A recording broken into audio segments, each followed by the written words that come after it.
What's up guys, I'm Phoenix Master 1 and welcome to my breakdown of the Spring banner. We have got Spring Framme as the Axe Infantry unit. So Framme got introduced as a seasonal unit here as a bunny, and then she has got Hippity Hop Axe, which is going to be giving her -1 special cooldown, and she can give out +4 to all of these stats and also damage reduction to the allies in 2 spaces of her. So think of this like Chain Guard from Engage. So she's basically going to be giving you the damage reduction depending on her HP. If her HP is full, then you're going to be getting damage reduction based on her max HP. Otherwise, if she's not at full HP, then you're going to be getting 50% of her HP as the damage reduction. So if the damage reduction is going to be triggering, then it is going to be doing 1 damage to Framme. So you're only going to be able to have the max damage reduction on the first hit, and then you're not going to be having the full HP on Framme, and then she's going to be giving out less damage reduction. So on the first attack, it is really helpful to get like up to max 60% damage reduction, and after that you're going to be getting lower damage reduction. I've also made some changes to my simplification graphic on the side. I've added some lines so that you can compartmentalize the skills a lot better. So hopefully this can help with the readability. And then she also heals up 7 HP to herself and the allies in 2 spaces at sort of every turn. So this is going to be helping her make sure that she can chain guard and basically provide her damage reduction equal to her max HP.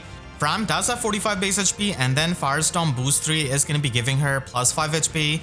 So at the bare minimum, you're going to be getting +50 damage reduction. And I do think that Framme is a bit too late to this game, because this kind of effect would have worked really well maybe a year from now, but we have got so much damage reduction piercing that this kind of support is not all that insane. It is definitely useful for sure, but still it's not as insane on a support unit right now.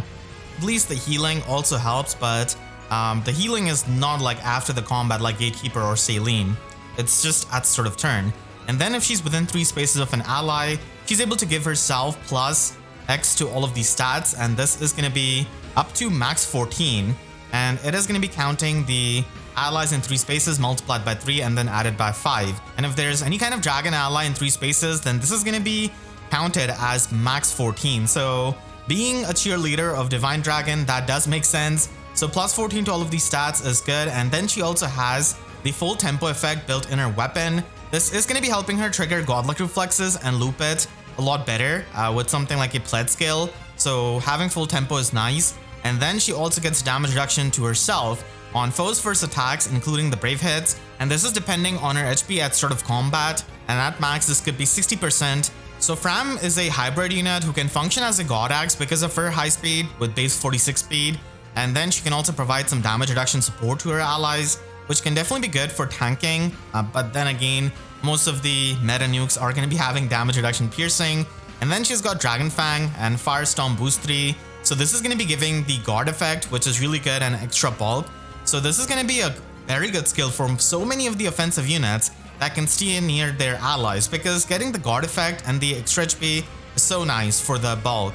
And then Spurn 4 is her damage reduction skill. She also comes with Infantry Pulse 4, so she can support with her high HP even more. She can also go the route of running Sudden Panic, and whenever we get Sudden Panic 4, that is definitely going to be an option on Framme because she's going to be sacking up HP. And then we have got Spring Sylvain, and he's a Lance Cavalier this time. And thankfully this time he does come with a preferred weapon. So he's going to be rallying, healing up HP, giving himself the special charges status, and getting another action. So being able to get another action after rallying is really good.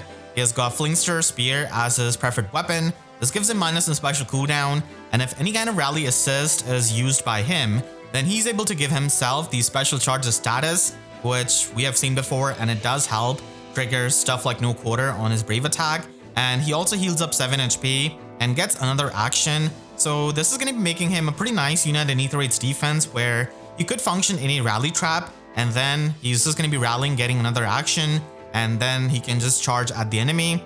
And at start of combat, if his HP is at or above 25%, then he's able to get +5 to all of these stats, and also gets the half null follow-up, the offensive half.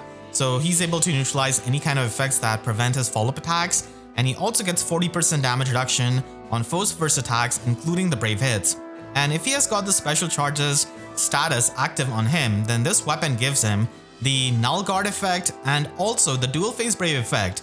So they just casually put the Dual Phase Brave effect at the end of this weapon. So that is going to be making him a really good nuke, because getting Null Guard while having no quarter, while having the special charges status is powerful. You're going to be triggering no quarter on your Brave attack, and he can even tank in the enemy phase, and this makes him as a pretty amazing melee nuke who can just rally, get another action, and Gale Force in Aether Raids offense, or in Aether Raids defense, just trigger no quarter. He does come with that, so he's going to be a very good fodder unit. He also has attack speed Clash 4, and then the tier 4 version of the Neotrace skill. So at the bare minimum, this is going to be giving you Canto 2. So that is really good for any kind of Cavalier or even any kind of Flyer. So you're going to be able to retreat even more spaces. And in a lot of cases, this is going to be better than Canto 2, because if you have extra movement, then this can help you retreat much better.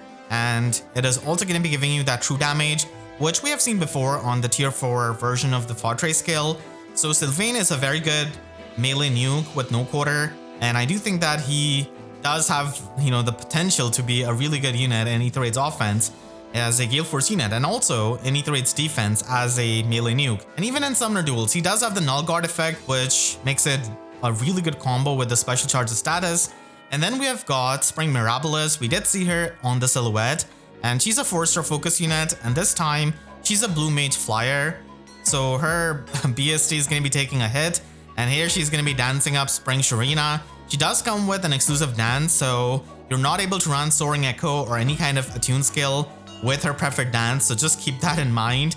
So here Mirabilis is going to be tanking this Archer, and they're showcasing the flat damage reduction that she can get. So Daydream Egg does give her +3 resistance, and if any kind of penalty is active on any foes in 3 rows or 3 columns centered on Mirabilis, then she's able to inflict them with -5 attack, defense, and resistance debuff, and also the guard effect. So this is going to be a very good support option.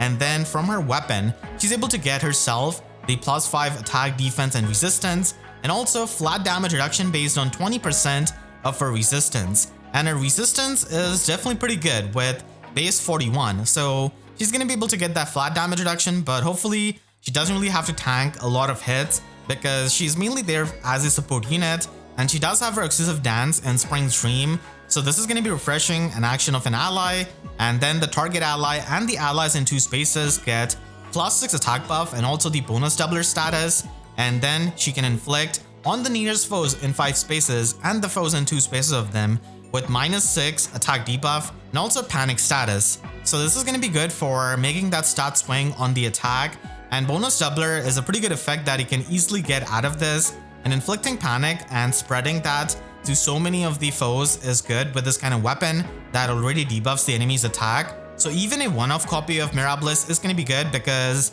merging is not really going to be helping her too much, as she's mainly there as a support unit, and she does have Mystic Boost 3 and also attack resistance Rain 3. So Mystic Boost on a D mode is good, even though we have a lot of competition with many of the better slot-based skills, and not a lot of units want to run Mystic Boost 4, but still I guess it's a decent option. So Mirabilis is going to be functioning as a really good support dancer. Again, a heads up for the attune skills, because many people do forget that. So she does have a preferred dance, and you cannot really run Soaring Echo all that easily. And then we have got Spring Chloe with Cordelia, and she is a red mage flyer, and she is going to be a side grade to Legendary Hinoka because of the fact that she can give out the charge status to all of the allies in 2 spaces. And she's got Skyhopper Egg as her preferred weapon. This enables Canto 1 and also gives her minus in special cooldown. And at start of turn, if her HP is at or above 25%, then she gives out +6 attack and speed buff, the charge status, and also the player phase 40% damage reduction on first attack of the enemy, which we have seen before on Realm Lucina. And she gives the charge status and this damage reduction status and the visible buffs to herself and the allies in 2 spaces, and any kind of allies on the team that are in support partner pair. So this is referencing Chloe's skill, and basically you're going to be having global range if you have all of your allies in a support partner pair and they're ally supported. They're going to be able to get the charge status really easily, and this has a lot of applications in Aether Raids offense by running Brave Galvig, and also in Summoner Duels where on another team you can have Legendary Hinoka, and then you can have Spring Chloe give out the charge status to infantry allies and also the flyer allies. So she is going to be useful in Summoner Duels as for that. And if you do use a lot of Brave Gulvig, then getting the charge status is good. And then she's able to get +5 to all of her stats in the combat. And depending on the number of allies that have been granted the charge status, excluding Chloe, and then multiplied by 4, she's going to be getting additional attack and speed.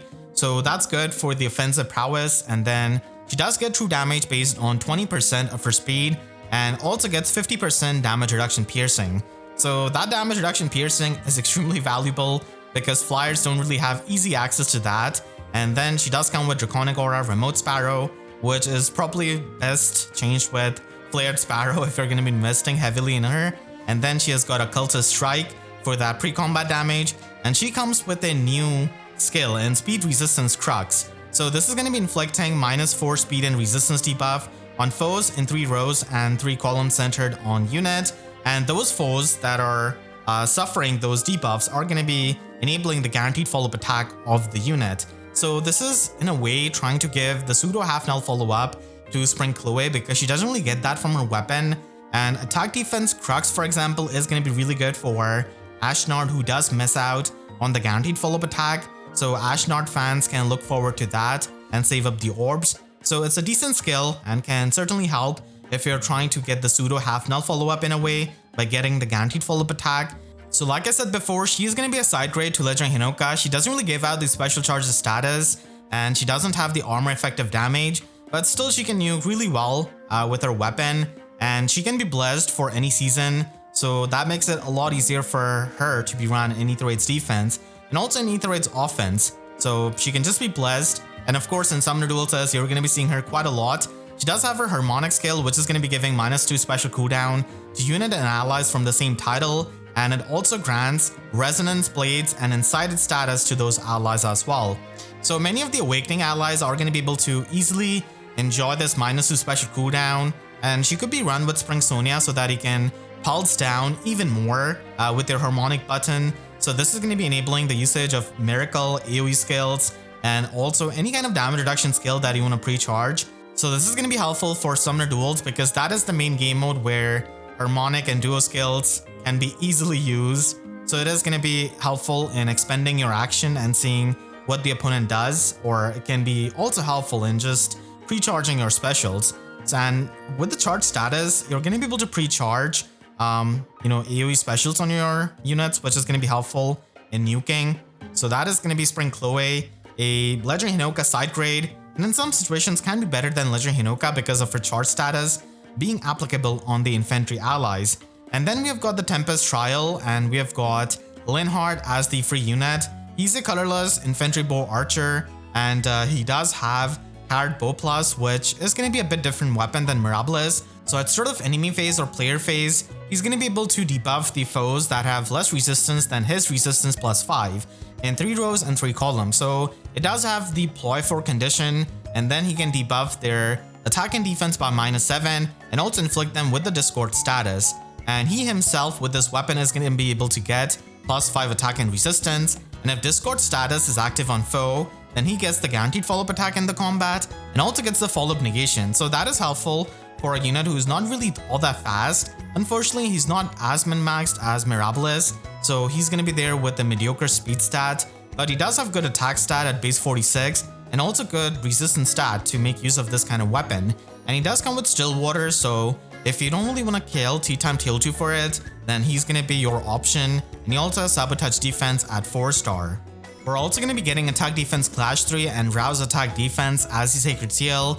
The Clash Sacred Seal is definitely pretty helpful, so this banner is going to be lasting for a while, and if you like Sylvain or Chloe, then this is going to be your banner. Framme is a decent unit as well, but none of these units are too insane in my opinion. You can click the link on the screen right now to see my breakdown of the newest Earth Legendary unit and Legendary Milalier, and make sure to subscribe and hit the notification bell, because YouTube sub boxes are about as functional as Framme support against damage reduction piercing. So with that said, I'll see you guys next time. Thanks so much for watching and have a great day.